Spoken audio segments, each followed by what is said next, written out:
Hi guys নমস্কাৰ মোৰ অন্য এটি ভিডিঅ'লৈ আপোনাক সকলোকে স্বাগতম জনালোঁ। আজি বহি থকাৰ পৰা ষ্টাৰ্ট কৰিলোঁ যিহেতু আলু খানি আছোঁ। এতিয়া বহুত ডাঙৰ ডাঙৰ আলু হৈছে, ঘৰুৱা আলু ঘৰুৱাভাৱে খেতি কৰিছিলোঁ। বেছি মাটি নহয়, প্ৰায় 1 কঠামান মাটি হ'ব। এইফালে খানি আছোঁ,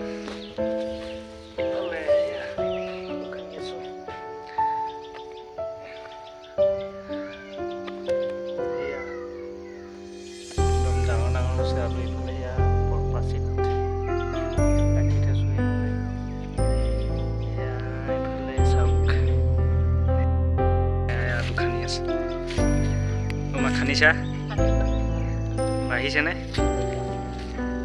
বাঢ়িছে।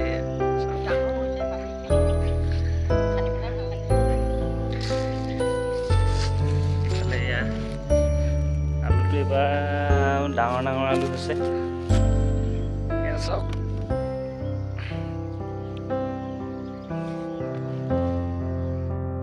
ঘৰুৱাভাৱে কৰিছোঁ। ইয়াত কোনো মেডিচিন দিয়া নাই, দৰৱ চৰব একো দিয়া নাই। গোবৰ সাৰ দিছোঁ, যিহেতু ঘৰতে গৰু আছে। গোবৰ সাৰ দিছোঁ আৰু পানীও তেনেকৈ দিয়া নাই। এইবাৰ বৰষুণো নাই।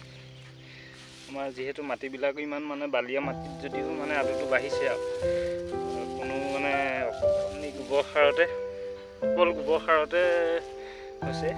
আলুটো অকল গোবৰ সাৰেই দিয়া হৈছে, তেনেকৈ দিয়া নাই। তেওঁ বাঢ়িছে, যথেষ্ট পৰিমাণে আলু বাঢ়িছে এইবাৰ। এইফালে চাওক, 1 কঠামান মাটিত আমি আলু খেতি কৰিছিলোঁ। তাৰপিছত এইফালে কবি খেতি মই বেগ কেমেৰা কৰি দেখাইছোঁ। এয়া কবি খেতি খাব পৰা হ'ব আৰু ঘৰতে।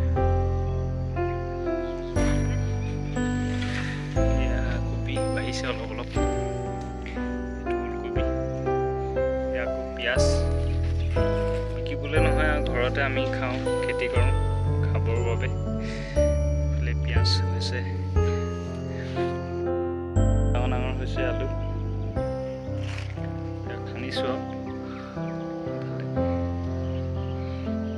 এয়া হৈছে জিলমিল শাক। এইবোৰ জিলমিল ফুলিছে আৰু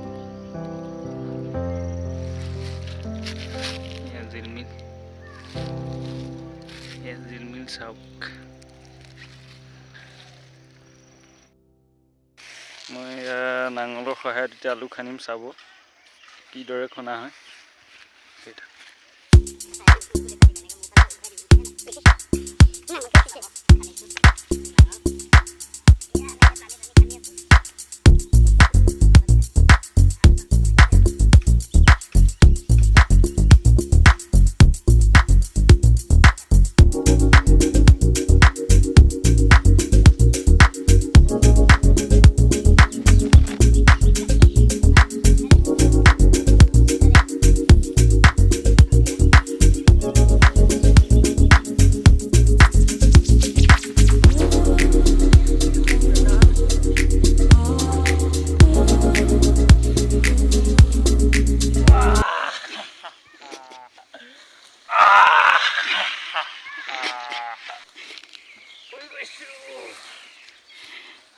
খানিলোঁ কেন বাঢ়িছে চাওক, একদম ডাঙৰ ডাঙৰ হৈছে আলু।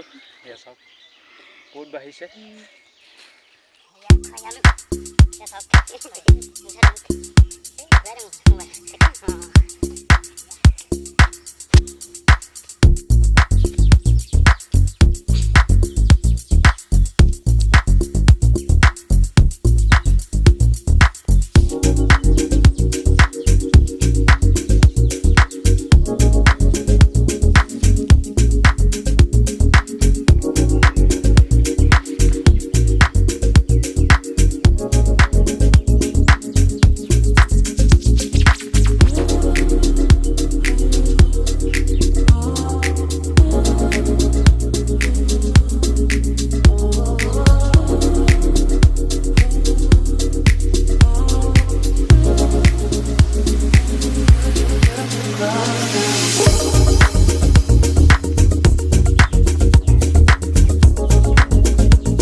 কাৰণটো হৈছে আমি আলু খেতি ঘৰতে খাবৰ কাৰণে কৰোঁ।